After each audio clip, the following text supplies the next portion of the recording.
Buongiorno e benvenuti a questa edizione di Focus TG che apriamo con la cronaca di un drammatico incidente stradale, uno scontro fra automobili che si è verificato sulla Pedemontana Veneta. Il bilancio è molto pesante, 2 morti e un ferito. L'incidente si è verificato in una galleria in comune di Malo, ma ci colleghiamo immediatamente in diretta con Mirko Cavallin che si trova per noi sul posto. Buongiorno Mirko. Buongiorno Filippo, con Andrea Benetti alla parte tecnica. Siamo proprio a ridosso dell'ingresso della galleria tra Malo e Castelgomberto. All'interno, alcune centinaia di metri all'interno, alle 9:15 si è verificato questo scontro fra 2 vetture carambolate, poi una delle 2 proprio all'interno della galleria, e c'è stato uno scontro anche con un mezzo pesante che era fermo. L'incidente appunto intorno alle 9:15, 2 le vittime, morte praticamente sul colpo, un ferito in codice giallo portato all'ospedale di Sant'Orso. Questo è il bilancio tragico, non è ancora nota l'identità appunto delle 3 persone coinvolte in questo sinistro che ha costretto Superstrada Pedemontana Veneta a chiudere in ingresso il casello di Malo. Il casello è chiuso praticamente da un paio d'ore, mentre sono ancora in corso all'interno gli interventi di ripristino. Si era formata già dalle 10 poco prima una lunga coda di mezzi, poi il traffico che era fermo all'interno in direzione Montecchio Maggiore Verona è stato fatto scorrere, e poi invece è ricomparsa la scritta incidente in galleria che mantiene ancora chiusa la corsia. Il traffico appunto proveniente da Treviso Bassano viene fatto uscire obbligatoriamente a Malo e scorre qui lungo la strada statale che costeggia appunto la Superstrada Pedemontana Veneta. Sul posto gli operatori del SUEM, i vigili del fuoco, la polizia stradale che sta gestendo il traffico, oltre agli uomini di Superstrada Pedemontana Veneta che deviano i movimenti delle vetture, del tanto traffico che scorre in questa zona, appunto finché non sarà dato l'ok alla riapertura. Tutto regolare invece nella direzione opposta, da Verona verso Bassano, da Vicenza verso Bassano. La galleria è appunto ancora chiusa, noi cercheremo più tardi di entrare per capire anche l'entità e il punto esatto dello scontro. Il traffico appunto è al momento ancora chiuso, quindi praticamente da 3 ore c'è questa situazione di cui daremo eventuali aggiornamenti anche nel corso di questa diretta. 2 vittime purtroppo, un ferito grave in questo incidente tra Malo e Castelgomberto nella galleria della Pedemontana. Per il momento è tutto, a te la linea. Grazie a Mirko Cavallini in collegamento in diretta da Malo con la collaborazione tecnica di Andrea Benetti. Noi parliamo di un altro incidente dall'esito mortale che si è verificato invece lungo la Postumia nel Trevigiano a Trevignano. A perdere la vita Ennio Corazzino, un 65enne noto geometra della zona, viveva e lavorava a Montebelluna, lascia 3 figli e la moglie. Il sinistro, uno schianto frontale con un'auto guidata da un 24enne, è avvenuto nell'incrocio con via San Sito.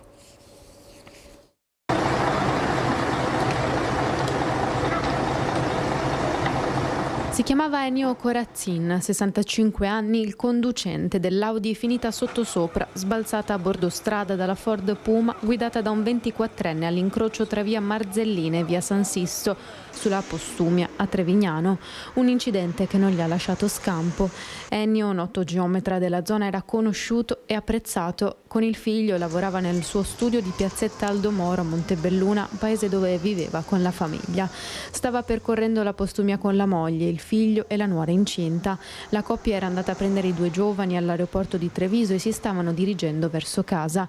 I 3 sono in gravi condizioni, ricoverati tra Montebelluna, Mestre e Treviso. Sono molto sconvolto da quanto è accaduto, anche perché conoscevo molto bene il geometra Corazzin, ho lavorato anche per lui, era una persona stimatissima, un grande dolore ed era veramente un valido professionista. Come ho detto, ho avuto modo di lavorare con lui e anche dal lato amministrativo, quando presentava i progetti No, un bellissimo ricordo di una persona veramente affabile e preparata. Scelgono il silenzio nella grande casa che Ennio divideva con i figli. Lo ricordano con poche parole: buono e generoso, una persona splendida, ha detto il genero. Ennio lascia 3 figli, 2 avuti con la moglie e 1 adottato. L'incidente avvenuto intorno alle 21:30. Chi era sul posto parla di una scena agghiacciante. La situazione era tragica, c'erano feriti e purtroppo la persona senza vita e pezzi di auto ovunque. È stato un brutto incidente. Gli inquirenti continuano a indagare sulla dinamica del sinistro, ma secondo le prime ricostruzioni la Ford Puma che giungeva dalla direzione di Castelfranco con a bordo il 24enne e le 2 coetanee avrebbe azzardato la curva per svoltare in via San Sisto, schiantandosi frontalmente con l'Audi della famiglia che proveniva da Treviso. La procura ha aperto un fascicolo per omicidio stradale a carico del 24enne e non è escluso che debba anche rispondere di lesioni aggravate. Un incrocio, quello teatro del sinistro, che in passato era già stato al centro di incidenti anche gravi. Solo dell'anno scorso l'entrata di un tir nell'abitazione all'angolo tra via San Sisto e la Postumia. È stato sistemato una ventina d'anni fa dalla provincia, noi all'epoca avevamo chiesto anche una rotonda, ma non era tecnicamente allora fattibile, però continuano ad esserci tanti incidenti. Queste cose non dovrebbero succedere. Non dovrebbero succedere, però purtroppo stanno succedendo con una frequenza drammatica. Sulle strade del Trevigiano si piange quindi l'ennesima vittima, così come nelle strade delle altre province del Veneto. Per quello che riguarda la Marca, nello specifico, i morti in meno di un mese sono stati 9. In questo periodo purtroppo vediamo una serie incredibile di incidenti stradali, molti anche con decessi. La bella stagione porta con sé sempre un'impennata di queste tragedie sulla strada e ogni volta che avvengono ci sentiamo davvero impotenti e sconfitti, perché forse non facciamo mai abbastanza. È un giugno nero quello sulle strade del Veneto che conta ad ora, solo nella provincia di Treviso, 9 morti. Ultimo incidente mortale, quello di Trevignano, dove a perdere la vita è stato il 65enne geometra di Montebelluna Ennio Corazzin.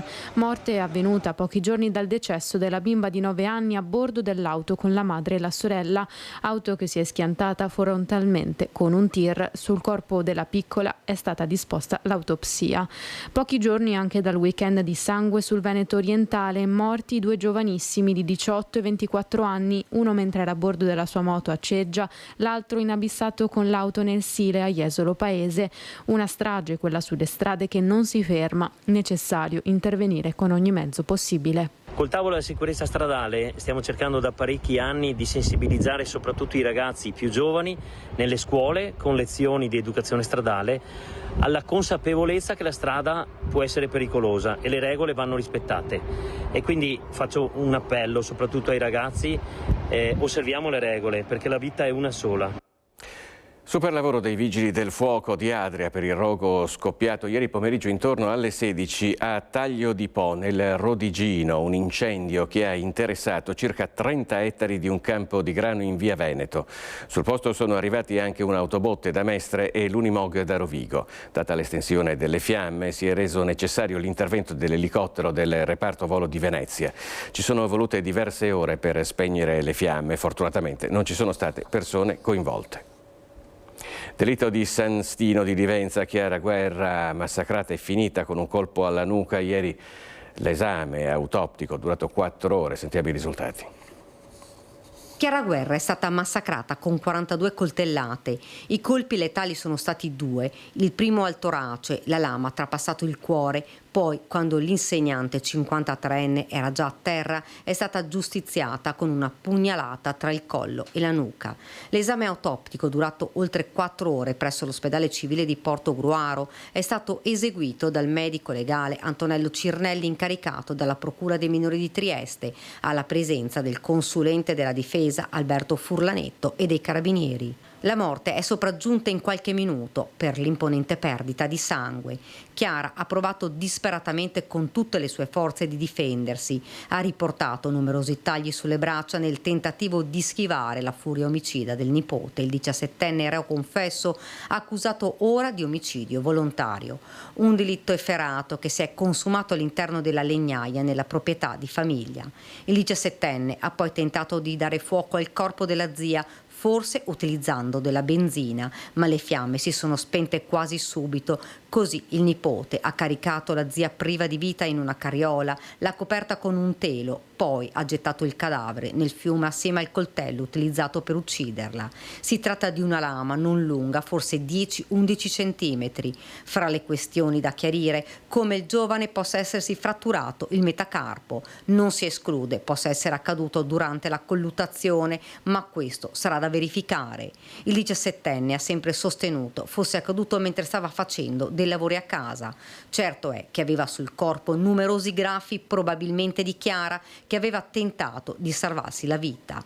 Invano la furia del nipote non le ha lasciato scampo. Il 17enne si trova ora nel carcere minorile di Rovigo. Durante l'udienza di convalida ha parlato con il GIP di Trieste ed ha raccontato la sua verità. Ha parlato del rapporto con la zia, di quella lite violenta terminata nell'omicidio. Prima dell'esame autoptico, la salma era stata anche sottoposta ad un TAC total body.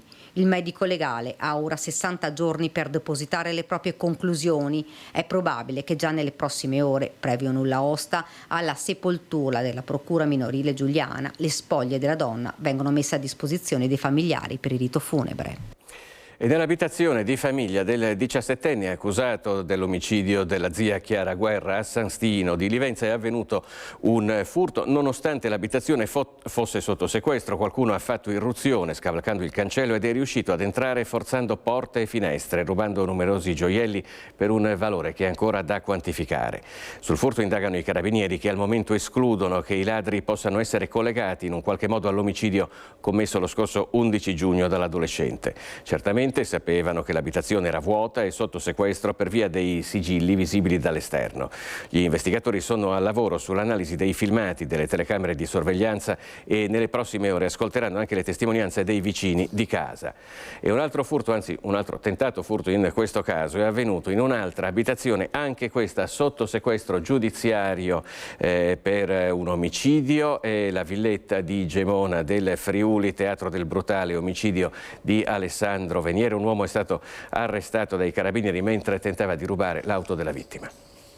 I sigilli dell'autorità giudiziaria non sono bastati a tenere lontani i malviventi dalla villetta degli orrori di via dei Lotti a Gemona del Friuli. Tragico scenario di uno dei fatti di cronaca nera più efferati degli ultimi tempi. Nella notte i carabinieri dell'aliquota radiomobile di Tolmezzo hanno arrestato un uomo di 37 anni, residente nell'Interland udinese, sorpreso a fare irruzione proprio all'interno della proprietà dove si consumò l'omicidio di Alessandro Venier. A tradire l'intruso sono stati i rumori sospetti provenienti dal giardino della casa, avvertiti dai militari durante un normale pattugliamento della zona. Una volta entrati nel cortile, i carabinieri hanno bloccato l'uomo mentre tentava di mettere in moto una Fiat Panda bianca, anch'essa sottoposta ovviamente a sequestro nell'ambito delle indagini sul delitto in quanto auto della vittima, Alessandro Venier. Il 37enne si era introdotto nella proprietà con un piano preciso e tutto l'occorrente. Addosso aveva una chiave universale e diversi attrezzi da scasso, mentre accanto all'auto sono state ritrovate una batteria, una tanica di benzina e i documenti del veicolo, pronti per essere portati via. L'uomo, che si trovava già sottoposto all'obbligo di dimora per altre vicende, è stato posto agli arresti domiciliari con l'accusa di tentato furto e violazione di sigilli. Questo singolare episodio di scasso riaccende i riflettori, qualora ce ne fosse bisogno, su una vicenda dolorosa che ha sconvolto una comunità. Quella villetta è stata teatro infatti del brutale omicidio del 35enne Alessandro Venier, ucciso e fatto a pezzi il 25 luglio dello scorso anno. Una vicenda che tra l'altro si appresta a vivere il suo momento decisivo nelle aule di giustizia.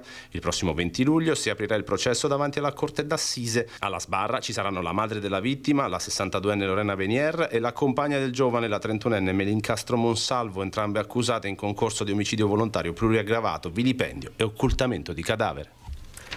Ed ora andiamo a Padova, dove gli agenti della polizia erano stati chiamati per una rapina, ma quando sono arrivati in un parco cittadino hanno scoperto, nascosta tra la vegetazione, 3 grosse armi bianche. Ci racconta tutto in diretta Valentina Visentini, che si trova sul posto con Federico Cibotto. Buongiorno Valentina. Sì, buongiorno da Padova. Un macete, 2 asce con una lama di 40 centimetri, quelle ritrovate dagli agenti della Polizia di Stato in un'area verde vicino a Largo de Bussy a Padova. Gli agenti erano intervenuti per prestare soccorso ad una persona, ad un giovane tunisino che era stato vittima di una rapina. L'uomo era dolorante, aveva bruciore agli occhi perché era stato stordito con una bomboletta di spray urticante. Gli agenti erano impegnati in un controllo del territorio, sono riusciti subito appunto a prestare soccorso al ragazzo, che poi è stato portato in ospedale per le cure. Visto il suo stato di confusionale non è riuscito a fornire indicazioni di quanto era accaduto, ma poco dopo, mentre era ancora in corso l'intervento, i poliziotti sono stati allertati dal guardiano del parco che aveva visto una macete vicino all'area verde di via Cilea e aveva preso subito l'arma e l'aveva messa in un luogo sicuro vista la grandezza. Si trattava infatti di un macete lungo complessivamente 60 cm con 47 cm di lama. Poco lontano, continuando i controlli nell'area, i poliziotti hanno trovato altre 2 asce con una lama anche in questo caso molto lunga, 2 armi molto pericolose che potevano ferire in maniera molto grave le persone. Sono state ritrovate anche delle tracce ematiche, quindi si sta indagando per ricostruire quanto è accaduto nel parco e appunto che cosa e anche per dare risposte al ragazzo vittima della rapina, che è stato appunto curato in ospedale. Da Padova è tutto, la linea può tornare allo studio. Grazie a Valentina Visentini in collegamento in diretta da Padova. Stasera alle 19:30 allo Stadio Comunale di Zero Branco l'ultimo saluto a Giacomo Gobbo, il 19enne che ha perso la vita mercoledì scorso nel drammatico incidente tra la sua moto e un trattore. Tanti sogni da realizzare, progetti da costruire, partite da giocare e una vita intera da vivere. Sono alcuni passaggi della commovente frase che compare sull'epigrafe del giovane, che prosegue così: oggi resta un dolore immenso, ma anche una profonda gratitudine per aver fatto parte della tua vita. Ed emergono nuovi dettagli dalle analisi sui 2 coniugi di Abano Terme trovati feriti in casa martedì.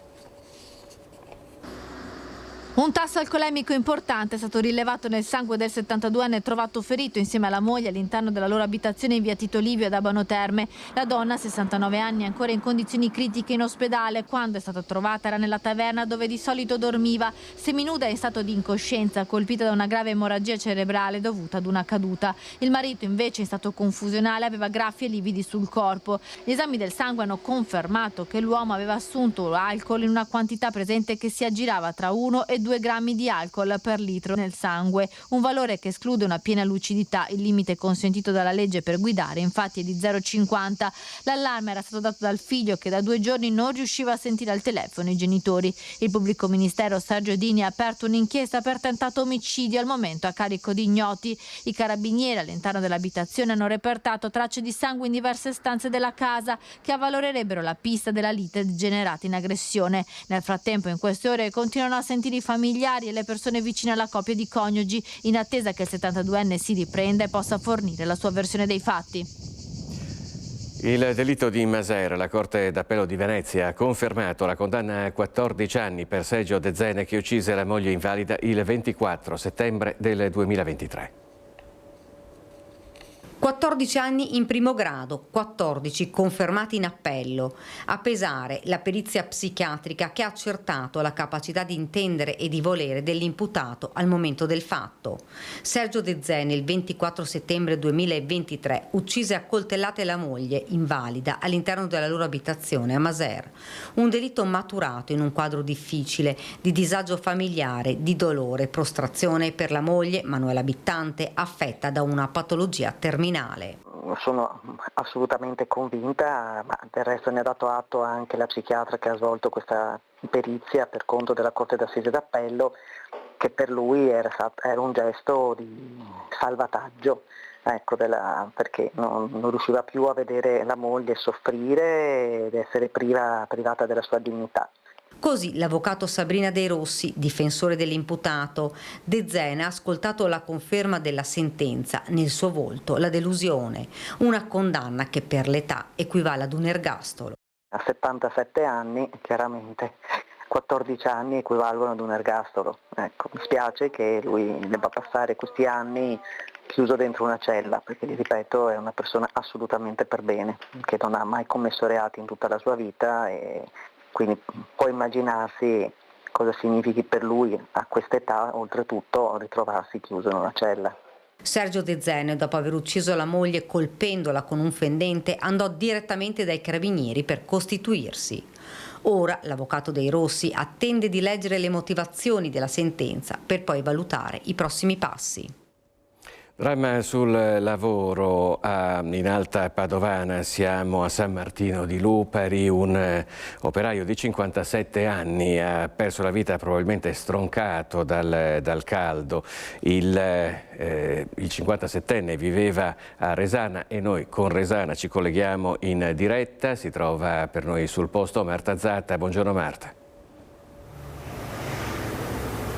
Sì, buongiorno Filippo, buongiorno a tutti i nostri telespettatori. Esatto, ci troviamo a Resana che è veramente chiusa nel dolore per la perdita di Stefano Tonin, 57 anni, 58 il prossimo dicembre, morto tragicamente ieri sul luogo di lavoro a San Martino di Lupari in provincia di Padova mentre stava effettuando appunto dei lavori al manto stradale per una ditta di Castelfranco, la Costruzioni Generali Postumia, che al momento non vuole rilasciare dichiarazioni ma che oggi ci ha detto è chiusa per lutto per la perdita di un suo dipendente. L'ultimo aggiornamento che ci è arrivato è che ora lo Spisal sta indagando sull'orario di lavoro. Perché? Perché lo ricorderete, il presidente del Veneto Alberto Stefani pochi giorni fa aveva firmato un'ordinanza, ovvero che da mezzogiorno e mezzo alle 16 i lavoratori che lavorano all'aperto non possono lavorare, quindi è questo il nodo da chiarire. E da qui appunto da chiarire anche appunto tutte le responsabilità che sono legate a questa tragica morte. La salma è a disposizione ovviamente dell'autorità giudiziaria che molto probabilmente disporrà l'autopsia per chiarire appunto la causa di questo malore che ha stroncato un cittadino veramente amatissimo qui a Resana. Appunto ne parlavamo anche prima col sindaco Stefano Bosa, veramente un cittadino attivo, un cittadino che ci teneva proprio a far parte di questa comunità, sindaco.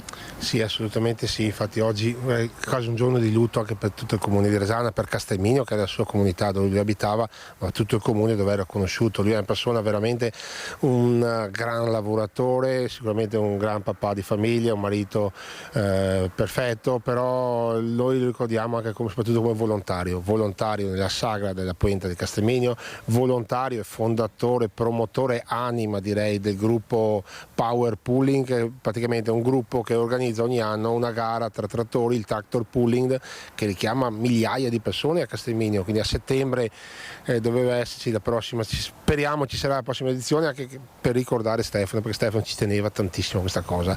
Ci eravamo trovati anche settimana scorsa, così ci abbiamo già detto guarda, dobbiamo trovarci a giorni per organizzare, per vedere le varie autorizzazioni, permessi, dove fare, come fare. Lui ci teneva tanto, per lui il Power Pooling, questo gruppo di appassionati di motori, di trattori, era la sua seconda famiglia, quindi davvero questa notizia tragica di ieri sera ci ha veramente sconvolto, ha sconvolto tutta la comunità. Ecco, lei prima lo descriveva come un omone, però un omone dal cuore buono, e appunto si vede anche nell'impegno che ci metteva nel volontariato. So che è prematuro parlarne, però si pensa già insomma a come ricordarlo. Beh sì, chiaramente è prematuro, però sono sicuro che i suoi amici, il suo gruppo, quella che è la sua seconda famiglia proporrà qualcosa, perché il team Power Pooling, questi amici del trattori e della sagra della Puenta vorranno ricordarlo, vorranno essere in questi momenti difficili, essere vicini alla famiglia, ma comunque ricordarsi sempre di Stefano perché ha lasciato un segno. Grazie Sindaco, insomma un momento difficile anche per lei e io lo ringrazio per averci dato questa dichiarazione. Un'ultima precisazione perché la ditta per la quale lavorava, appunto come dicevamo prima, di Castelfranco è collegata a Etra, ma proprio ieri Etra ha diffuso una nota dove spiegava che stava effettuando dei lavori di lottizzazione privata e che quindi non sono stati commissionati direttamente né indirettamente da Etra. Quindi appunto ora si indagherà appunto per chiarire anche la situazione legata al lavoro di questa persona. Per il momento da Resana è tutto. Filippo, di nuovo a te la linea. Grazie a Marta Zatta, in collegamento da Resana con la collaborazione tecnica di Nicoletta Rizzetto. Tra poco apriremo un'ampia pagina sul caldo che sta colpendo la nostra regione e sulle sue conseguenze, ma ora ci colleghiamo in diretta con Mestre, dove si trova per noi Ilaria Marchiori, che vedo in compagnia dell'assessore comunale Sebastiano Costalonga, perché c'è stato un giro di vite sulle irregolarità che possono esserci nei chioschi che vendono merce di vario genere in comune di Venezia. Te la linea, Ilaria.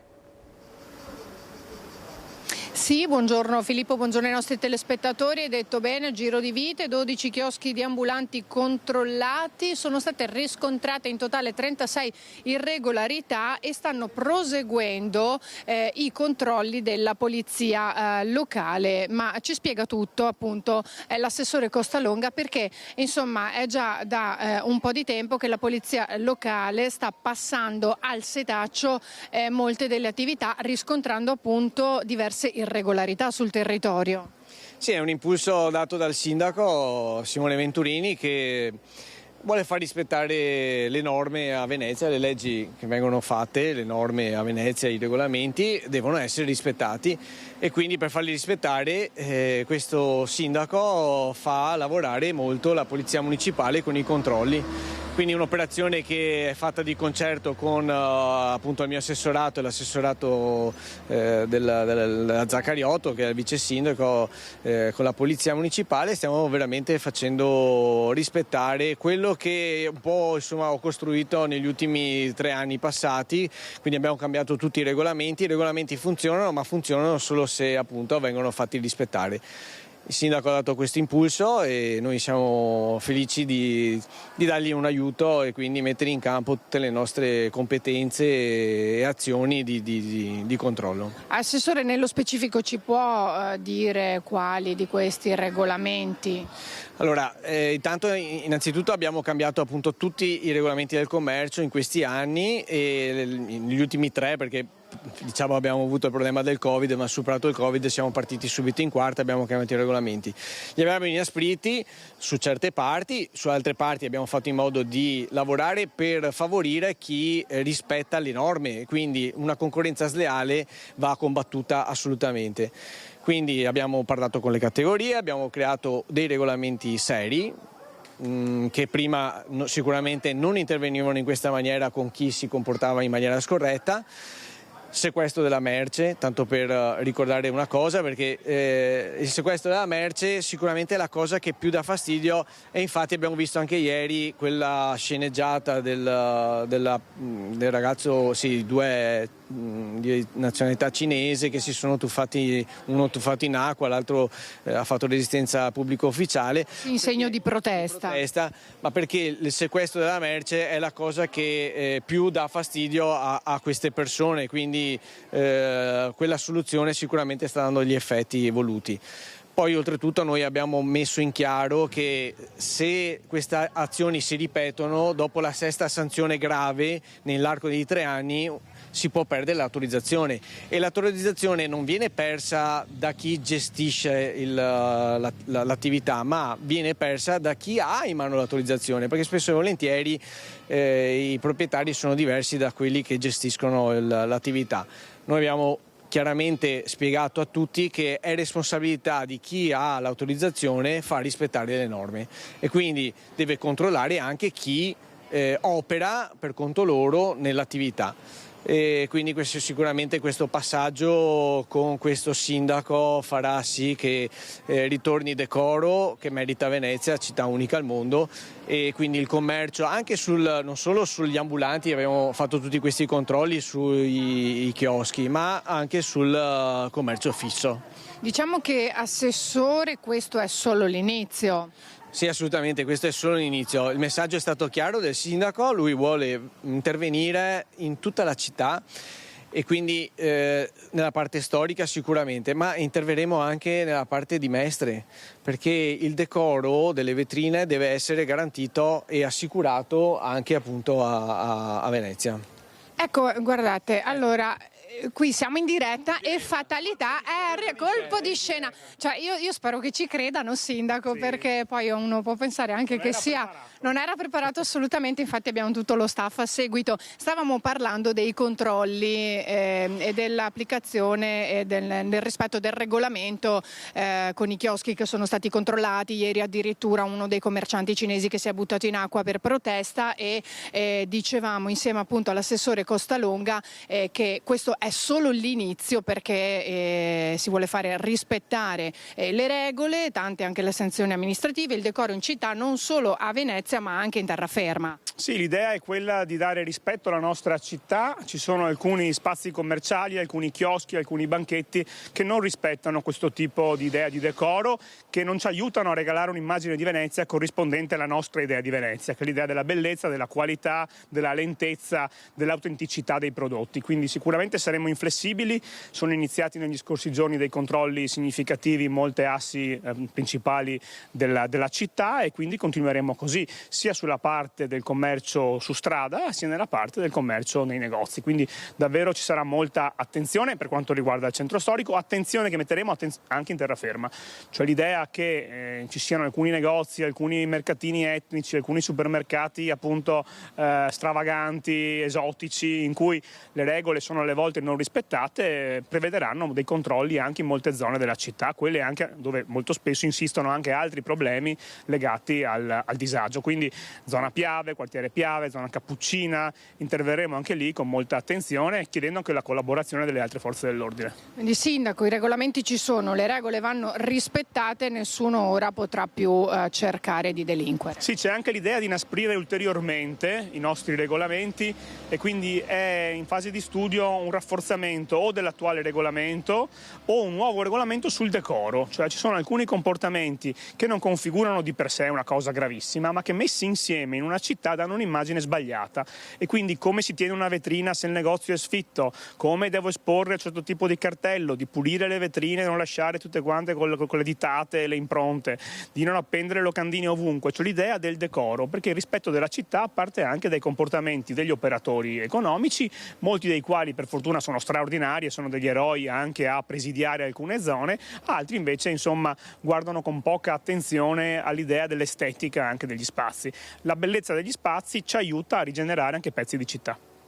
Grazie al sindaco Venturini anche per essersi fermato, grazie all'assessore Costalonga. Qui da Mestre è tutto, restituisco la linea allo studio.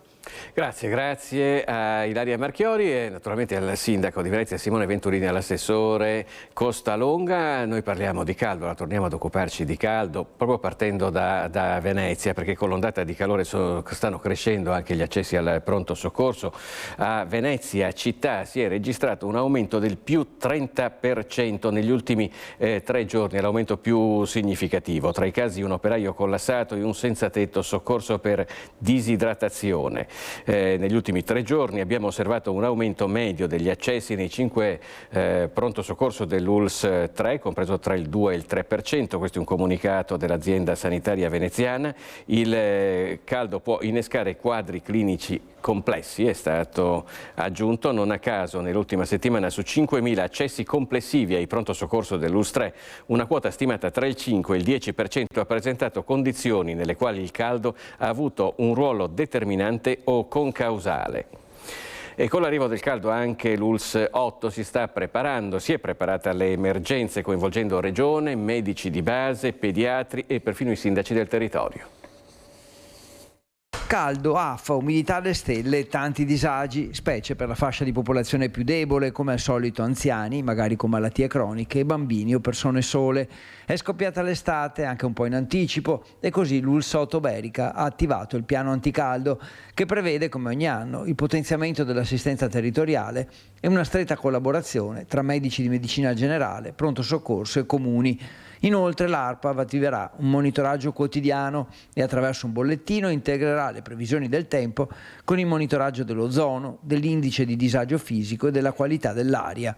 Se il bollettino dovesse prevedere un disagio prolungato, a quel punto verrà trasmessa l'allerta al pronto soccorso per informare di un possibile aumento degli accessi alle centrali operative, ai medici di base e alle case di riposo.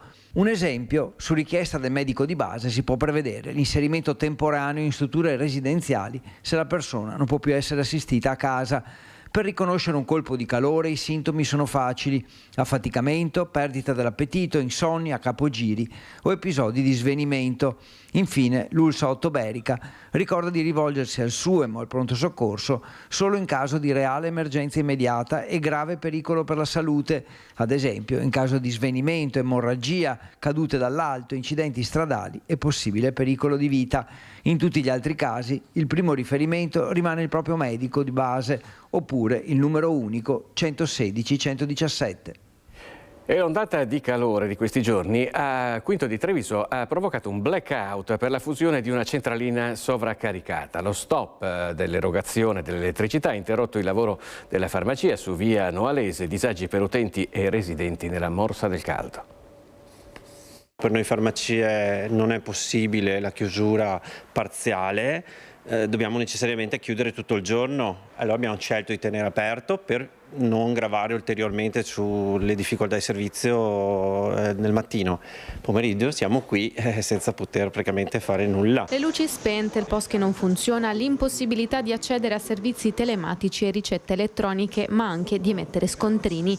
È vuota la farmacia di via Noalese a Quinto di Treviso, costretta a tenere aperto dopo gli avvisi di una chiusura anticipata a causa di un'interruzione dell'erogazione di energia elettrica per un guasto a una centralina poco distante. Il caldo estremo di questi giorni ha infatti portato al sovraccarico del gruppo elettrogeno che con il calore è scoppiato.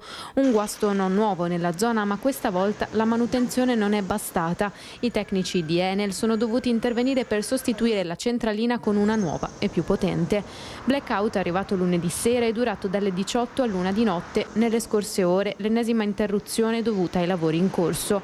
Molti i disagi per le circa 100 abitazioni coinvolte che con il caldo non hanno la possibilità di accendere ventilatori o condizionatori, ma anche per le attività come la farmacia. Siamo stati avvisati che ci sarebbe stata l'interruzione alle 14:30, in realtà si è fermato tutto all'1:10, questo è stato un ulteriore disagio. Abbiamo dei gruppi di continuità, ma servono più per sbalzi di corrente, cose brevi, non per interruzioni così prolungate. Sono tutti un po' stupiti perché un'idea di un sovraccarico, di un problema di un sovraccarico ci può stare.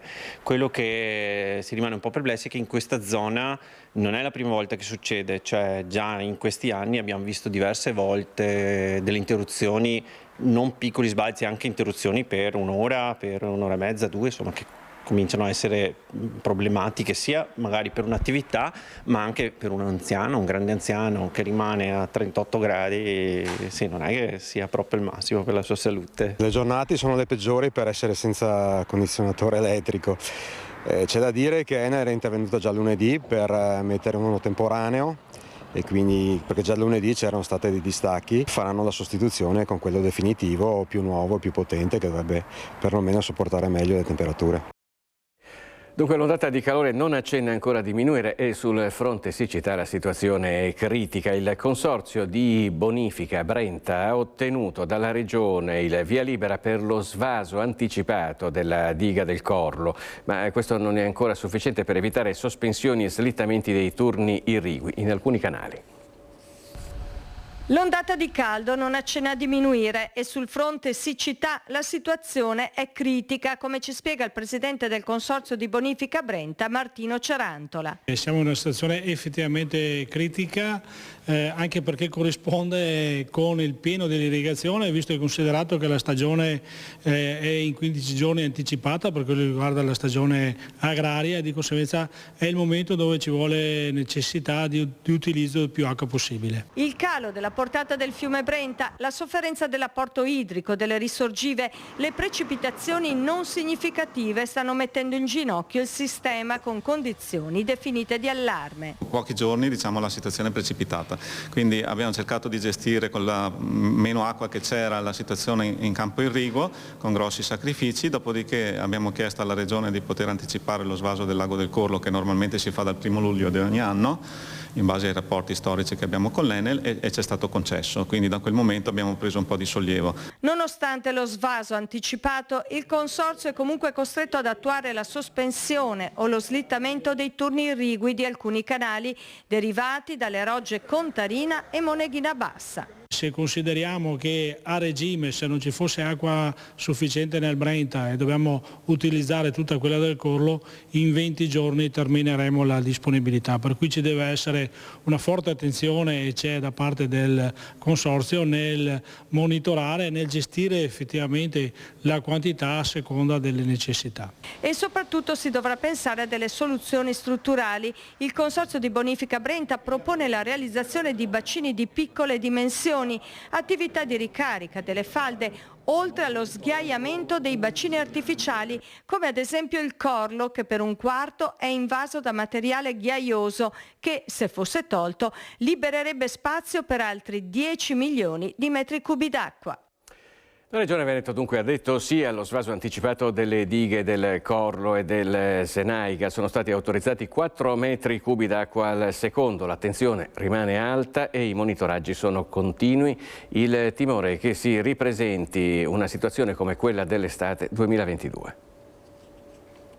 Spero che non si ripeta quanto accaduto nel 2022, ci potrebbero essere le avvisaglie, quello che io dico è teniamo monitorata la situazione, si stanno valutando le manovre che devono essere adottate, e questo in sinergia naturalmente con i vari soggetti, la Regione del Veneto insieme ai Geni Civili, piuttosto che ai consorzi di bonifica, piuttosto che ARPA, quindi tutta una serie di interlocutori che valutano in base ai dati che abbiamo a disposizione per avere la situazione, sapendo che prima di tutto noi dobbiamo scongiurare le emergenze da un punto di vista sanitario, cioè dobbiamo riuscire a garantire l'acqua da un punto di vista del idropotabile, dal punto di vista anche della sanità, dopodiché gli usi legati all'agricoltura, in terza battuta quelli legati alle attività produttive.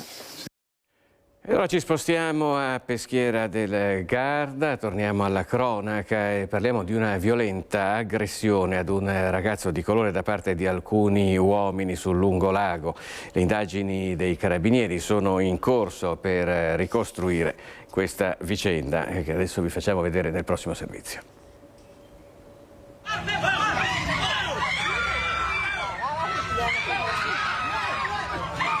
La violenza che si scatena all'improvviso, in sottofondo le urla di chi assiste alla scena.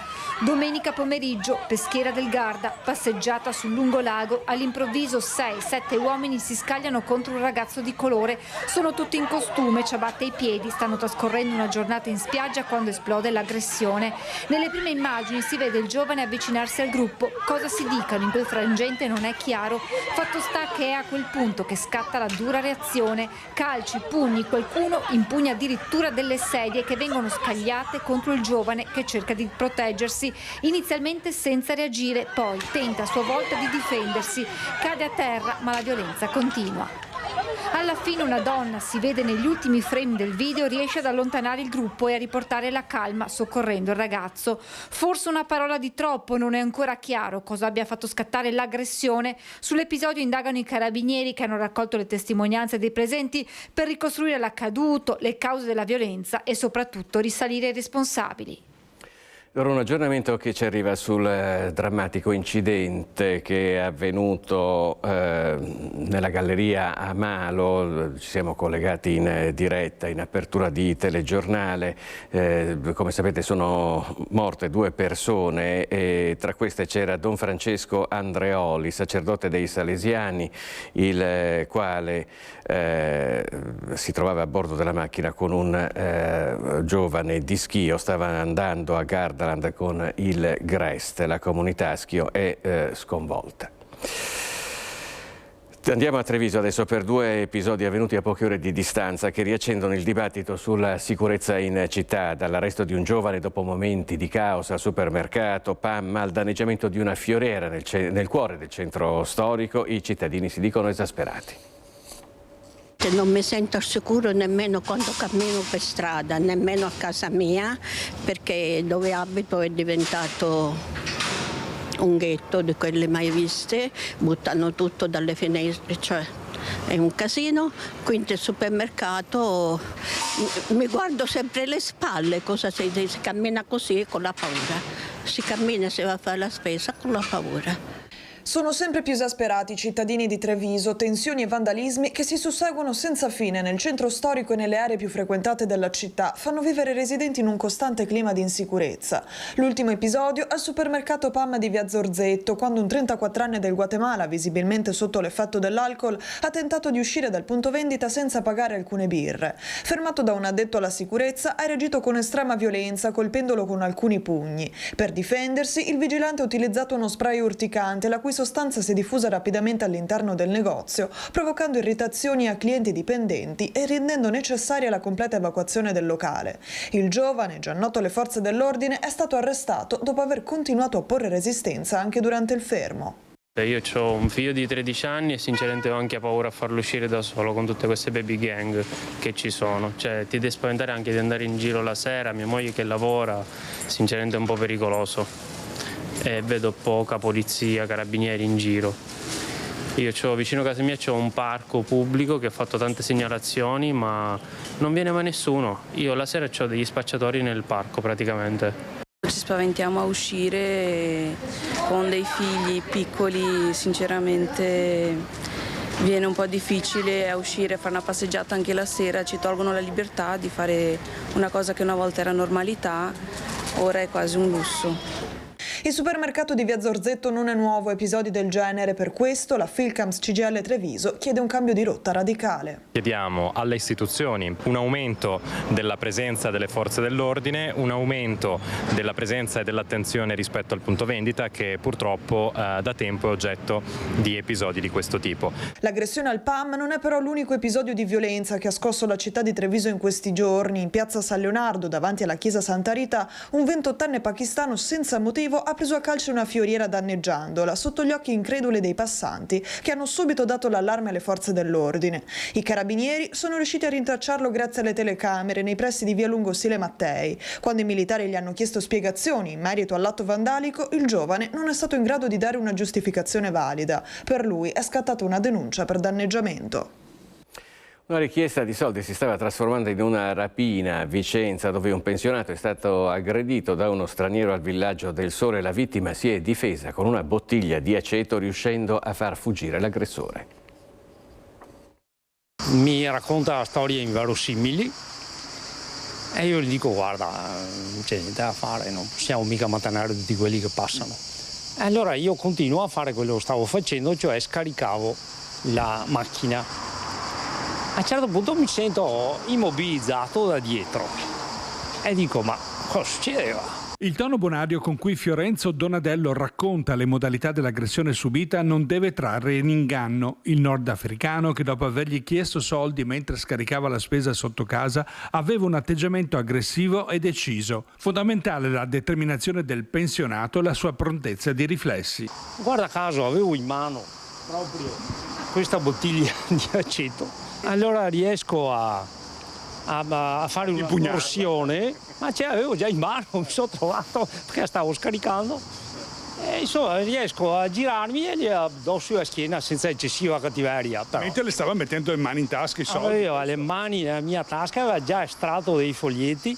L'aggressione, fortunatamente non finita in rapina, è avvenuta sotto questo palazzo dove i condomini chiedono da tempo più illuminazione per scoraggiare i furti e l'aggregazione di soggetti poco raccomandabili. Sabato al mercato verrà promossa una petizione per ottenere più lampioni in via Vespucci. C'è buio in questa zona e quindi oltre a essere isolato da occhi altrui, per cui succedono dei fatti di furti dalle auto, dai furgoni eccetera e quindi ci viene della gente di malaffare e quindi ci si aspetta sia che venga un po' eliminato e ci sia un controllo maggiore. Sono tanti anni che chiediamo l'illuminazione qua.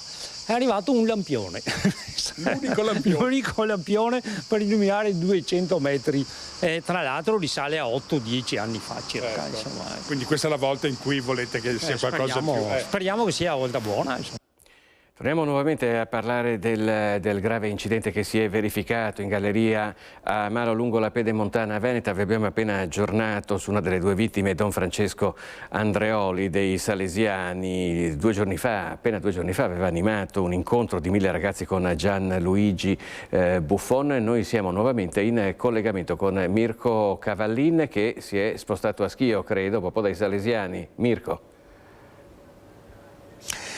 Sì Filippo, siamo qui proprio nella sede dell'Istituto Salesiani Don Bosco con il direttore Don Ivan Ghidina. Hai detto bene, appunto, Don Francesco Andreoli è una delle due vittime, l'altro è un ragazzo di 17 anni a cui proprio in questi minuti, di cui proprio questi minuti viene data ai familiari la purtroppo notizia della morte. Don Francesco Andreoli, nato nel 1989, cosa stavano facendo Don Ivan stamattina? Stavano accompagnando i ragazzi del Grest, Gardaland, c'erano 7 pullman e lui li precedeva con una macchina e con questo ragazzo e stavano andando a Gardaland e lì è avvenuto l'incidente e non sappiamo nulla di più, solo che siamo costernati perché Don Francesco qui è una colonna dell'oratorio qui da 8 anni a Schio e gli vogliamo tutti bene. Anche stamattina lui ci ha salutato sempre con il solito sorriso, l'entusiasmo che lo caratterizzava e siamo veramente, non sappiamo cosa dire, ecco. Ecco, una giornata che doveva essere di festa, appunto, magari cercando anche un po' di rinfresco al parco divertimenti, che è diventata una tragedia. Le cause ovviamente sono tutte da scoprire. Lui si occupava di giovani, di ragazzi. Sì, lui accompagnava i ragazzi del Grest, i giovani dell'oratorio, dei gruppi, era proprio l'animatore principale. Pochi giorni fa aveva incontrato anche Gigi Buffon, portiere della nazionale, campione del mondo nel 2006, quindi insomma è occupato in vari ambiti. Sì, lui è proprio un uomo pieno di iniziative, soprattutto di entusiasmo e di gioia. Adesso immagino anche tutti i ragazzi, ne avete più di 500 qui durante le attività estive, ovviamente costernati. Come proseguirà, se è possibile proseguire insomma in qualche modo la vostra attività? Non lo sappiamo ancora, ci penseremo.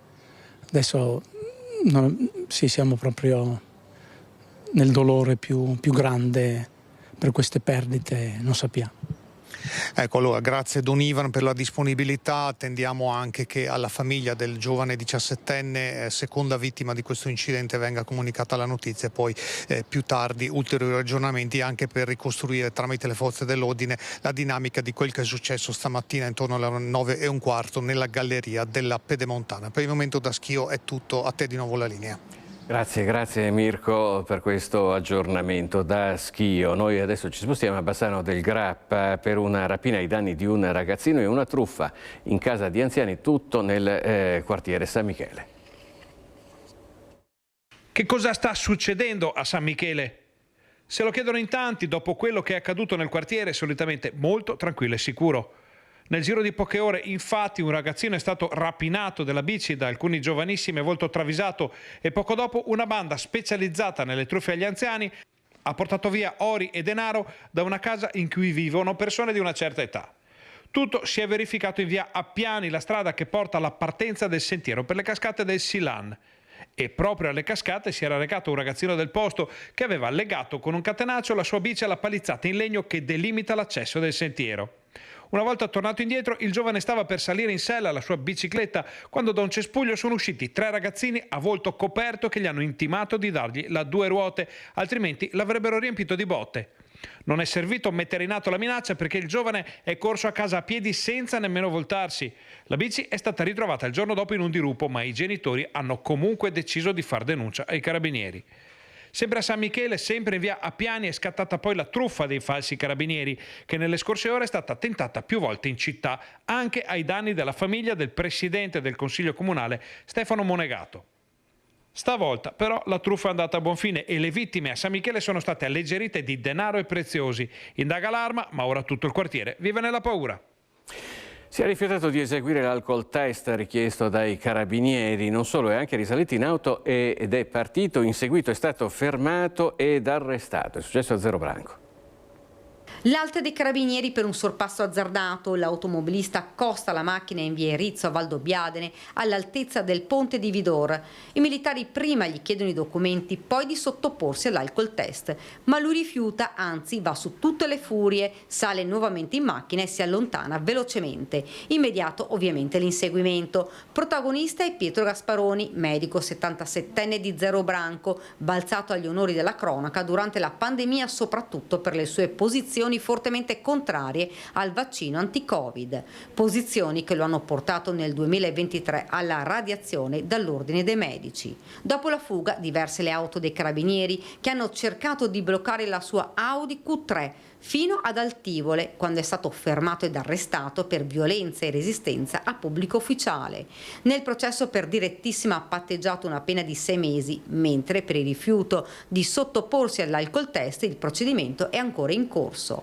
Il medico ha spiegato così quanto accaduto. Sono stato fermato per un'infrazione, mi è stato imposto l'alcol test per il quale non vi era alcun motivo. Non sono scappato, ho voluto dimostrare ai carabinieri che ero in grado di guidare e mi è stata anche illegittimamente sequestrata l'auto.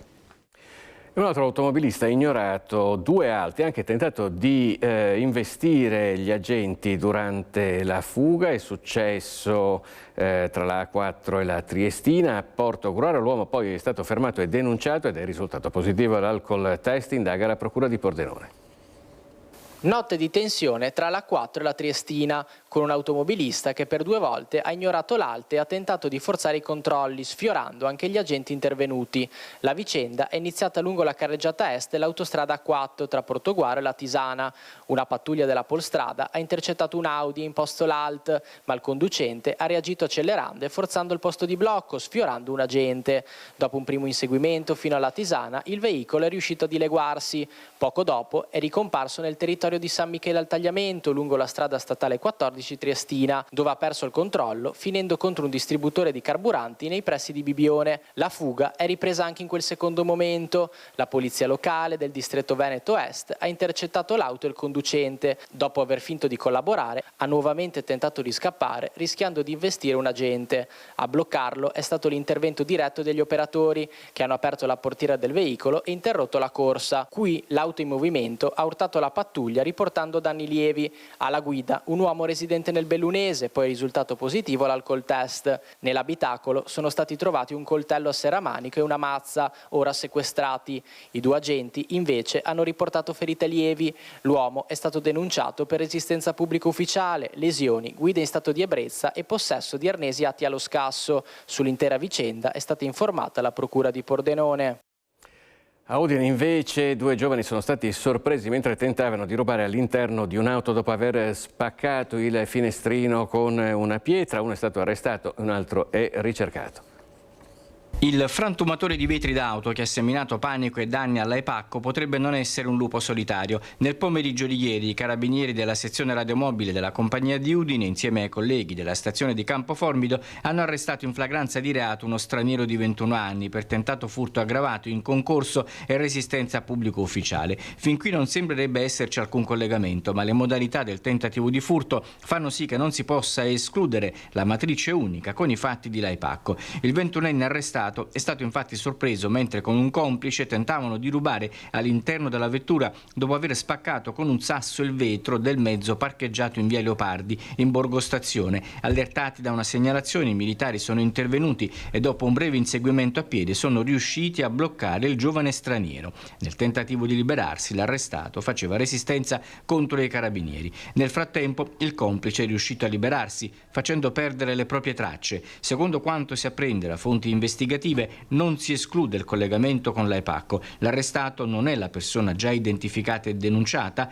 ma non si può escludere che il complice fuggito possa centrare con gli altri danneggiamenti che tra l'AEPACCO e zone limitrofe hanno provocato danni alle vetture di una ventina di persone e potrebbero dunque non essere attribuibili ad una sola persona, anche se finora le telecamere hanno ripreso l'azione vandalica di uno soltanto, nel parcheggio della Porzio in via Buttrio. I carabinieri indagano per rintracciare il fuggitivo attraverso i filmati della videosorveglianza pubblica e privata presenti in città per tracciare i suoi movimenti.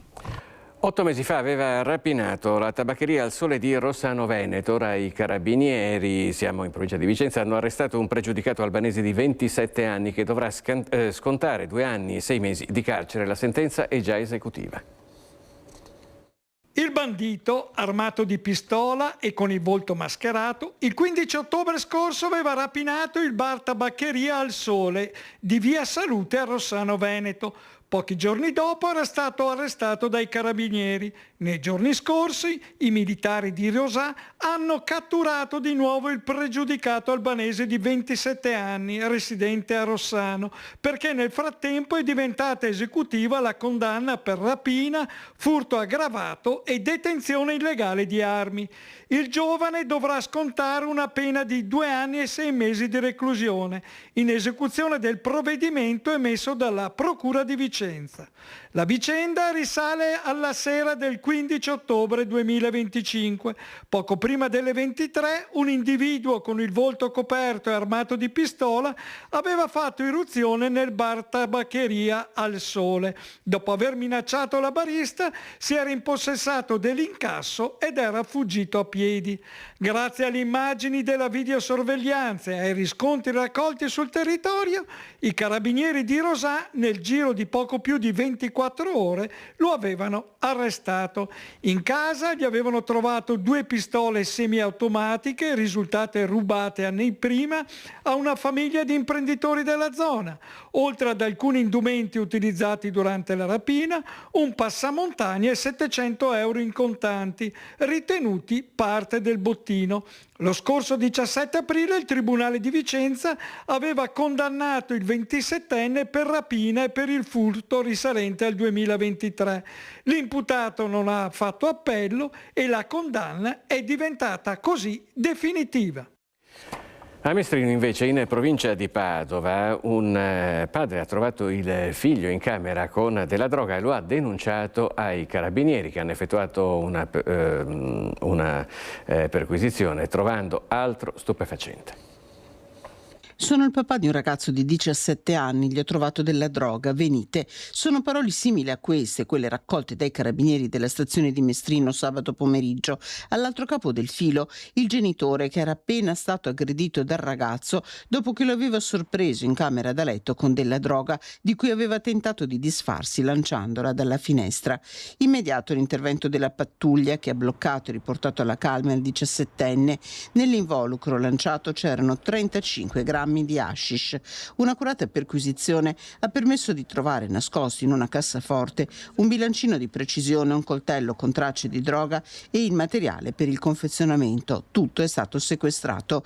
Il giovane è stato denunciato alla Procura della Repubblica per i minorenni di Venezia con l'accusa di detenzione di stupefacenti ai fini di spaccio. 25 bambini presunte vittime, immagini delle telecamere, numerose segnalazioni dei genitori. La Procura di Vicenza ha chiesto il rinvio a giudizio per la educatrice di un asilo nido privato di Cornedo arrestata lo scorso novembre. A meno di un anno dall'arresto per i presunti maltrattamenti nei confronti dei bambini dell'asilo che doveva accudire, la maestra Alice Peruzzi potrà difendersi in tribunale. Il giudice ha stabilito che si terrà all'inizio di ottobre l'udienza preliminare per la maestra di 35 anni di Monte di Malo, accusata di aver maltrattato i bambini di un asilo nido privato di Cornedo Vicentino. La procura berica ha infatti chiesto il rinvio a giudizio dell'educatrice, arrestata dai carabinieri il 5 novembre scorso dopo un'indagine coordinata dal PM Cristina Menegoni. Secondo l'accusa sono 25 i piccoli coinvolti, tutti di età compresa tra i pochi mesi e i 3 anni.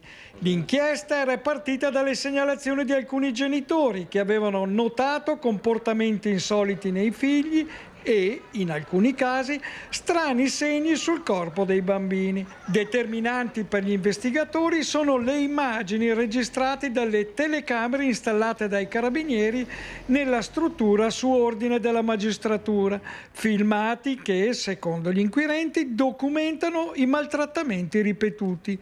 Dopo l'arresto in differita, Peruzzi, che è difesa dall'avvocato Diego Giraldo di Padova, era stata messa ai domiciliari e subito dopo il GIP aveva sostituito la misura con l'obbligo di dimora a Monte di Malo. Molte delle famiglie dei bambini coinvolti sono già pronte a costituirsi parte civile. Gli avvocati presenteranno le proprie richieste all'udienza preliminare, dove il procedimento potrebbe già concludersi con il patteggiamento o con il rito abbreviato. Ed ora le indagini sui riders rapinati a Creazzo. I carabinieri hanno identificato e denunciato un sedicenne accusato di rapina in concorso. Creazzo, è la mezzanotte di sabato scorso quando 2 riders pakistani si recano in via Brescia per consegnare a domicilio un ordine di generi alimentari. Sul posto, da un vicino giardino pubblico, compare un gruppo di giovani che accerchiano i 2 riders in modo minaccioso e gli portano via gli involucri di cartone contenenti panini e hamburger. A uno dei 2 malcapitati viene portato via anche il cellulare, ma poi gli viene restituito quando l'altro rider chiama il 112. A quel punto il gruppo si allontana facendo perdere le proprie tracce. Avviate le indagini, i carabinieri di Montecchio Maggiore effettuano un sopralluogo sul posto dove trovano, nei giardini pubblici, parte di un involucro di cartone con lo scontrino indicante il codice dell'ordine. Dai riscontri successivi, i militari risalgono al numero di telefono di chi ha fatto l'ordine e grazie alle immagini di videosorveglianza viene ricavato il volto dell'autore materiale dell'aggressione, spalleggiato dal gruppo di coetanei. Viene così identificato un sedicenne della zona, nato in Italia da genitori stranieri. Terminate le indagini, i carabinieri hanno deferito il sedicenne alla Procura della Repubblica presso il Tribunale dei minorenni di Venezia con l'accusa di rapina in concorso. Ci fermiamo un istante, ci rivediamo tra pochissimo.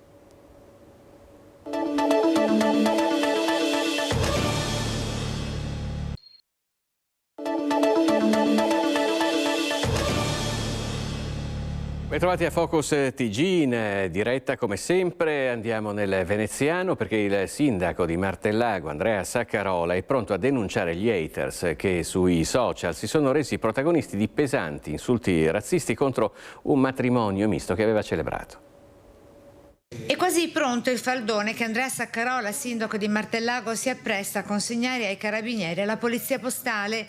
Nel dossier sarebbero raccolti nomi, cognomi e commenti delle centinaia di utenti che sui social hanno rivolto insulti volgari e offensivi a una coppia di sposi unita in matrimonio lo scorso fine settimana. La vicenda è esplosa dopo che il primo cittadino sabato scorso aveva celebrato un matrimonio misto e pubblicato una fotografia della cerimonia sulla propria pagina Facebook. In poche ore il post è stato preso di mira da numerosi commenti dal contenuto discriminatorio. Indignazione e polemiche dopo la pioggia di insulti sessisti e razzisti sotto al post del sindaco di Martellago, Andrea Saccarola. Sindaco cui nel frattempo sono arrivati anche quasi 1 migliaio di messaggi di solidarietà, tra questi anche quello dell'assessore veneziana Paola Mar. Tutti, di fronte alla raffica di quelle offensive rivolte agli sposi, hanno espresso ferma condanna per quanto accaduto, sostenendo il sindaco nel segnalare alle autorità competenti gli autori dei contenuti ritenuti più gravi. Nella nostra comunità non c'è spazio per l'odio, il razzismo e ogni forma di discriminazione, ha ribadito il sindaco, deciso ad andare fino in fondo per tutelare la dignità della coppia e affermare i valori del rispetto e dell'inclusione. Nei prossimi giorni il materiale raccolto sarà trasmesso agli investigatori che valuteranno eventuali responsabilità e possibili profili di rilevanza penale dei commenti pubblicati online. Ed ora la politica è ufficiale, salta il raduno di Mogliano Veneto della Lega, previsto per i primi di luglio. Prima si attendono le determinazioni del tavolo dei territori voluto da Matteo Salvini. Prima i tavoli territoriali, almeno 3 sedute, poi il raduno di Mogliano, che a questo punto slitta data da destinarsi, non più per intendersi, il 5 e il 6 di luglio. Questa la roadmap tracciata a metà mattina dal responsabile enti locali della Lega Stefano Locatelli attraverso una nota, un WhatsApp raggiunto anche i maggiorenti del partito. Una comunicazione che abbiamo ricevuto anche noi come parlamentari. Si è spiegato il motivo di questo rinvio? Ma io sono sempre positivo sulle cose, quindi io penso che alla fine si sia ritenuto di rinviarlo, anche perché si stiano trovando appunto dei punti di incontro per un dialogo interno comunque efficiente ed efficace. In Lega, almeno formalmente, si attendono le determinazioni del tavolo dei territori voluto dal leader Salvini e avviato lunedì con i 19 amministratori più rappresentativi. Per il nord-est Alberto Stefani, Mario Conte, Luca Zaia, Massimiliano Fedriga. La riforma dell'autonomia resta la priorità, da trattare però con una certa franchezza. È 40 anni che questo Stato ci prende per i fondelli, no?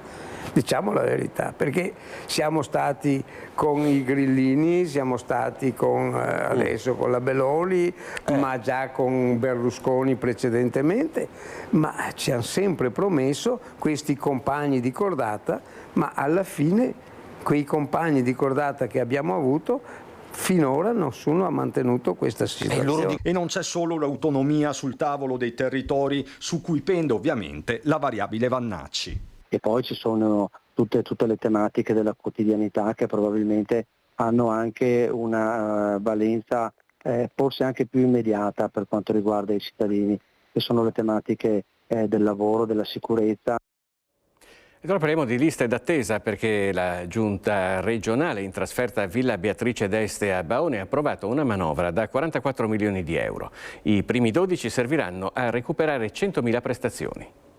Andremo a ridurre ovviamente le liste d'attesa con 12 milioni, poi erogheremo in un secondo momento altri 32-33 milioni che destineremo all'acquisto di materiale tecnologico. Quindi favorevoli, approvata. Mi raccomando la montagna, Presidente. Bene. È una sorta di promemoria quella del bellunese Dario Bond nel giorno in cui la giunta regionale in trasferta a Villa Beatrice d'Este a Baone approva la delibera per l'abbattimento delle liste d'attesa. Sul tavolo c'è dunque la prima tranche da 12 milioni di euro da utilizzare nell'immediato. Riguarderanno mediamente circa 100.000 prestazioni che oggi sono in lista d'attesa e che ovviamente grazie a questa delibera avranno uno sprint.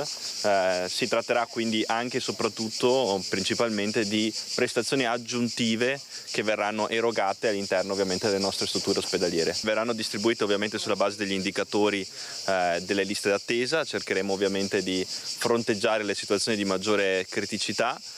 Si può sempre migliorare. E questo, aggiunge Stefani, nonostante i dati Agenas confermino il Veneto prima regione in Italia nella gestione delle liste d'attesa, con alcuni indicatori dati in miglioramento, ma i fabbisogni di salute con una popolazione sempre più anziana sono in continuo aumento. La manovra dell'esecutivo regionale approvata a Baone vale 44 milioni di euro, articolandosi in più fasi. Tutto quello che noi possiamo destinare alla riduzione della lista d'attesa dobbiamo destinarlo. Ricordiamo che oltre a questi 12 milioni ce ne saranno altri 32 che invece sono destinati all'acquisto principalmente di tecnologia e quindi di strumentazione che potremmo destinare anche alle case di comunità e che ovviamente avranno un effetto diretto anche sulla riduzione delle liste d'attesa, perché ovviamente strumentazioni e investimenti in tecnologia aiutano a ridurre le liste d'attesa, aiutano a garantire anche una migliore performance delle realtà ambulatoriali, perché la salute è un diritto fondamentale dei cittadini. Come avete visto, per la prima volta la Giunta regionale del Veneto si è riunita fuori Venezia, si è riunita a Villa Beatrice d'Este di Baone anche per annunciare il nuovo presidente del Parco Colli e la delega per il rilancio dell'area delle terme e del parco. Il presidente del Parco Colli sarà Mauro dell'Università, ci sarà anche un vicepresidente che sarà Mattia Montemezzo e su questo ovviamente faremo un lavoro di squadra insieme a tutto il direttivo, insieme a tutta la comunità del parco, insieme a tutti i sindaci. Io rimarco l'importanza della collaborazione con gli amministratori locali e con i sindaci di questo territorio. La prima delle giunte itineranti previste in ogni provincia del Veneto nel cuore dei Colli Euganei a Villa Beatrice d'Este, una scelta non casuale perché da qui il presidente Alberto Stefani ha annunciato la nuova governance dell'ente Parco Colli. Il nuovo presidente è il sindaco di Vo, Mauro dell'Università, e come vice il vice sindaco di Rovolon, Mattia Montemezzo. La realtà dei colli va tutelata e valorizzata, ha ribadito Stefani, che a Villa Beatrice d'Este ha incontrato non solo i sindaci ma anche i produttori del territorio, brindando insieme alla sua giunta con un calice di serprino. E proprio in questa direzione il presidente ha annunciato la decisione di aver destinato la delega specifica al marketing territoriale dei Colli Euganei all'assessore regionale Filippo Giacinti. Il polo termale più grande d'Europa, bisogno assolutamente di un rilancio e questa cornice fantastica, naturalistica, deve essere sempre più conosciuta e valorizzata nel mondo. Bisognerà sentire tutti i protagonisti di questo territorio, dagli sindaci, gli enti locali, le organizzazioni di gestione della destinazione, la fondazione e tutti coloro che contribuiscono in questo territorio a renderlo così grande. Non si placa la bufera che vede coinvolto l'assessore del comune di Belluno Marco Dal Ponte. A Ring il presidente ANCI Veneto Mario Conte ha ammesso la responsabilità genitoriale per i fatti di cronaca che hanno coinvolto il figlio dell'assessore.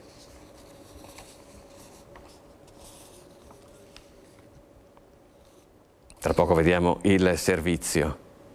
Conte con Mario Conte. Conte qualche settimana fa attacca sulla sicurezza dicendo che chi commette reati deve essere tolta la cittadinanza non solo lui ma tutta la sua famiglia. Lei è anche presidente dell'ANCI. Certo. Allora immagino che lei sia andato nel comune di Belluno e abbia detto ai suoi del comune di Belluno di chiedere la revoca della cittadinanza all'assessore Dal Ponte. I genitori devono essere responsabilizzati nei confronti dei figli che commettono reati. L'assessore di Belluno deve ricevere un corso lui e sua moglie rispetto all'educazione?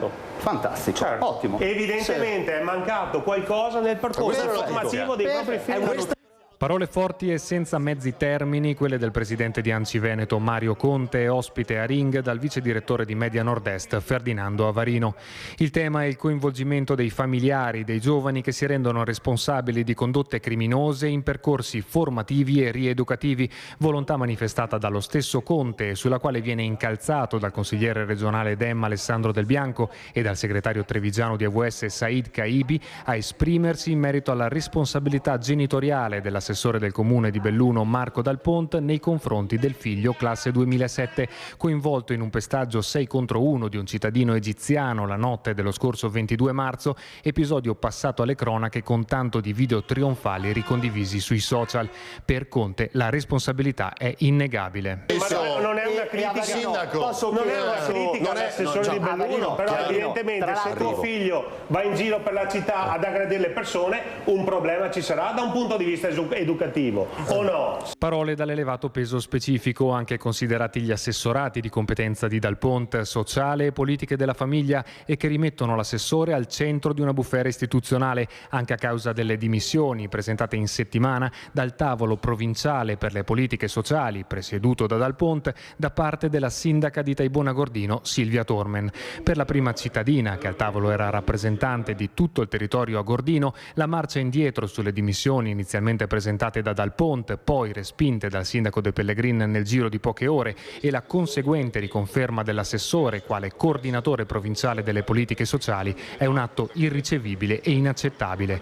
Interpellato telefonicamente, Dal Ponte si è riservato di non fare dichiarazioni in vista di una possibile strategia di difesa legale da strutturare assieme al suo avvocato. Ora parliamo di un'altra polemica che è legata alla candidatura a Città della Cultura 2029 di Bassano del Grappa, perché ora è spuntata anche la candidatura gemella di Bardolino ed è scattato lo scontro politico fra le varie anime della Lega. 2 candidati, un solo posto, se va bene. E sulla Città della Cultura 2029 è subito scontro politico fra le anime, anche geografiche, della Lega. Se non ci credete, andate a vedere la seduta dell'altro ieri del Consiglio regionale, dove nel giro di una manciata di minuti sono state proposte e votate 2 mozioni gemelle per sostenere 2 candidature a Città della Cultura 2029. E così, a fianco del provvedimento proposto da Morena Martini per promuovere la candidatura di Bassano, ne è arrivato un altro, sottoscritto dal forzista Alberto Bozza e perorato dal leghista Matteo Pressi, riguardante la candidatura di Bardolino. Da una parte l'ex sindaca di Rossano, dall'altra l'ex primo cittadino di Soave. Bassanese contro Verona, roba da pesi massimi se vogliamo vedere il volume di meraviglie e cultura che ogni città, cittadina, borgo e contrada delle 2 aree regala al visitatore. Peccato che la doppia candidatura rischi di indebolire entrambe le posizioni in vista di un percorso lungo e tortuoso. E poi chi verrà premiato dal Veneto? Chi si prenderà la briga di dire ai bassanesi o ai cittadini di Bardolino che loro vengono dopo? E perché soprattutto? Perché una questione simile doveva essere risolta alla radice, secondo chi di politica regionale mastica un po'. Ovvero, prima che arrivassero in aula le 2 mozioni gemelle, forse andava gestita la faccenda all'origine, con una regia politica in grado di dare indicazioni precise. Quel che è successo a Palazzo Ferrofini ha dato invece l'impressione che in molti vadano per conto proprio, con risultati potenzialmente disastrosi per obiettivi che invece dovrebbero essere condivisi. Giusto per capirci, la partita è tutta interna alla Lega, alla faccia degli ordini di scuderia, e questo ha fatto arrabbiare molti esponenti del carroccio di entrambe le aree interessate. Anche perché, e questo è comprensibile, l'opposizione non ha mancato di rimarcare la situazione surreale. E adesso? Adesso inizia una nuova partita tutta da giocare e Bassano butta subito la palla nell'area avversaria con un documento della regione datato febbraio che, visto in prospettiva, potrebbe dare un piccolo vantaggio di presentazione alla città del Ponte. Poi sai mai che a qualcuno non venga in mente di rispettare il detto non c'è 2 senza 3. Ci fermiamo per un istante e ci rivediamo tra pochissimo.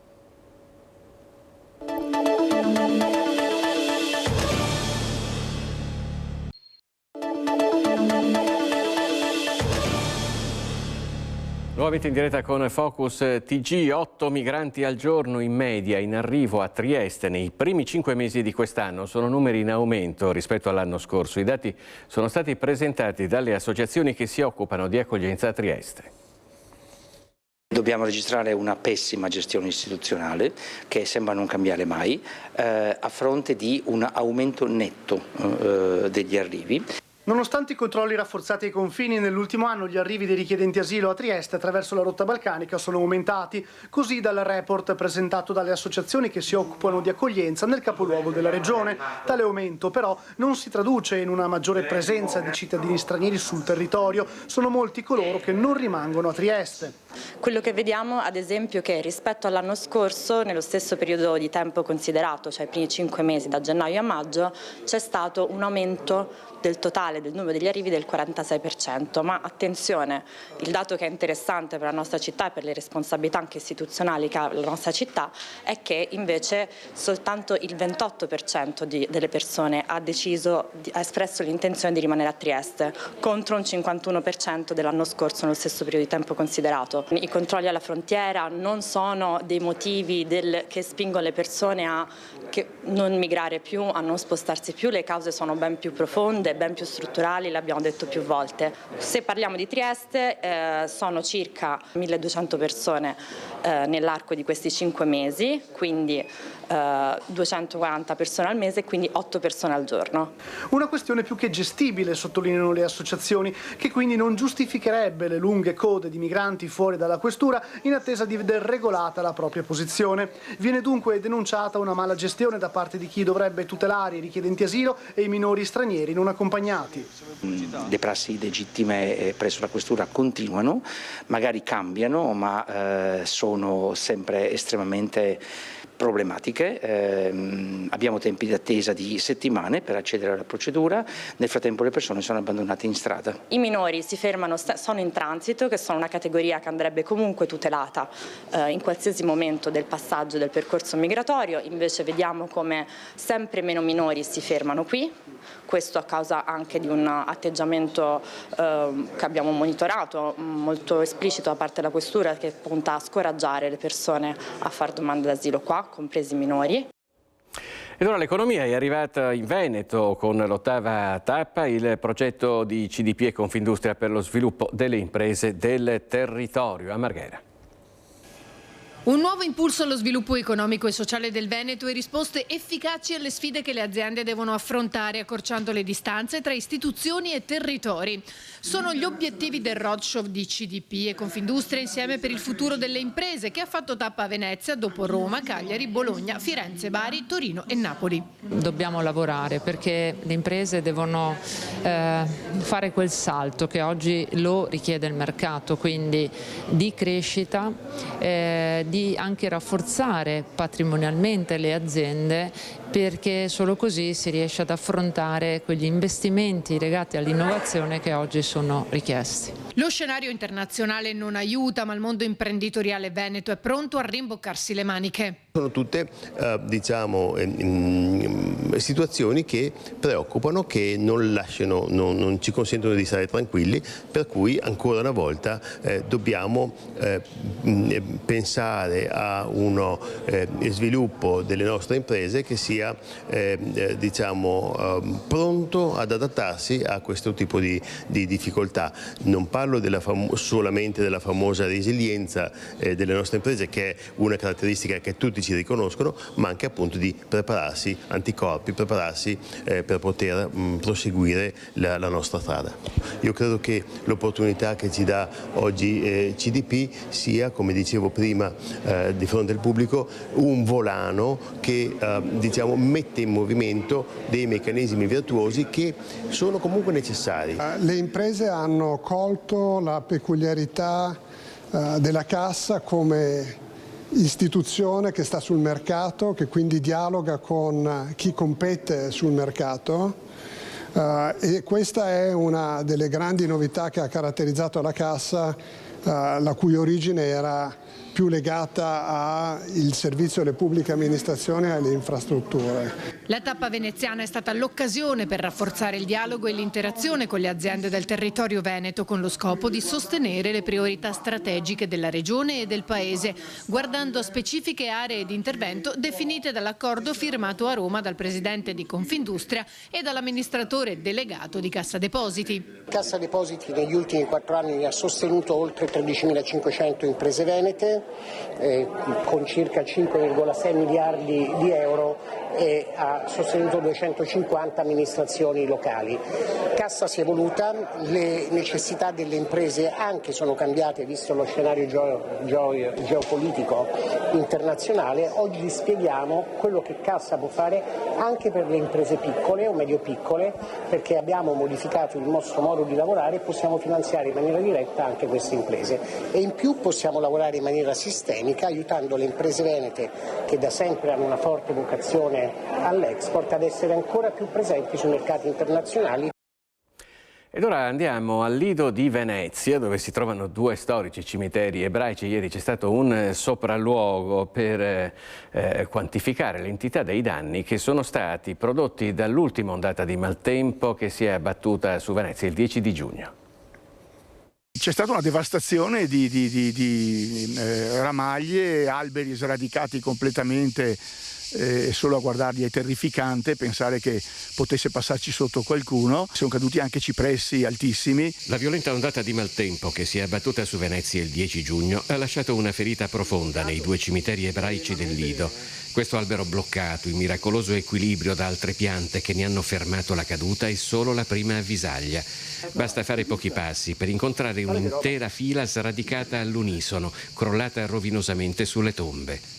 Il giardiniere responsabile dei cimiteri ebraici di Venezia, Artemio Tagliapietra, è stato testimone di quel breve ma intenso passaggio di forti raffiche di vento che hanno accompagnato un pomeriggio di pioggia torrenziale. È andato per fasce, colpito un paio di fasce dei cimiteri ebraici e colpito la zona di San Nicolò fino alla rotonda del feribot. Ha cominciato a densarsi sempre di più il cielo e a un certo momento è diventato tutto bianco, pioggia, vento e grandine. E dopo un quarto d'ora, 20 minuti, è andato via tutta questa muro bianco e mi sono ritrovato con una devastazione molto sconfortante. Assieme ai giardinieri, il presidente della comunità ebraica veneziana, Dario Calimani, è impegnato in un sopralluogo che dovrà effettuare una prima stima dei danni, ma pare già evidente che ci si troverà di fronte ad una cifra impegnativa. Abbiamo 2 cimiteri che sono patrimonio della comunità, in cui non ci sono loculi ma ci sono solo tombe che noi non dissotterriamo mai. Quindi abbiamo gli ebrei morti a Venezia dal 1386 grosso modo fino a oggi. Quindi l'area è enorme, le tombe sono tantissime, sono migliaia, decine di migliaia, e noi dobbiamo, piccolissima comunità ormai ridotta a 400 anime, poco più, siamo responsabili di tutto questo patrimonio monumentale. I 2 cimiteri ebraici di Venezia sono nati in un'epoca in cui il Lido era ancora molto lontano dall'essere urbanizzato e sorgono a poca distanza l'uno dall'altro. Quello cosiddetto moderno si estende per oltre 5 ettari. Il cimitero storico, la cui superficie è stata molto ridotta dalle peripezie che ha attraversato nel corso dei secoli, risale addirittura alla fine del 1300. Dagli anni 90 del secolo scorso, entrambi i cimiteri sono oggetto di una costante ma non sempre facile operazione di recupero, che non è certo aiutata da eventi climatici estremi come quelli del 10 giugno. È un patrimonio dell'umanità. Chi entra nel cimitero ebraico del Lido, sia in questo antico dove siamo adesso, che in quello che noi chiamiamo moderno, ma a parte dal Settecento, si rende conto di avere di fronte la storia di quasi 7 secoli di comunità ebraica di Venezia, e potremmo anche dire la storia di Venezia. In chiusura di telegiornale vi ricordo i prossimi appuntamenti con l'informazione di Rete Veneta, questo nel tardo pomeriggio a partire dalle 18:50 con il telegiornale di Bassano del Grappa, a seguire il telegiornale di Vicenza, e quindi stasera alle 21:15 circa si rinnova l'appuntamento con il nostro talk show Focus, tra gli ospiti Fabiano Barbisan, Alberto Filippi, Alberto Gottardo, Alessio Morosin, Matteo Pressi e Antonella Tocchetto. Grazie per averci seguito e buon proseguimento di giornata.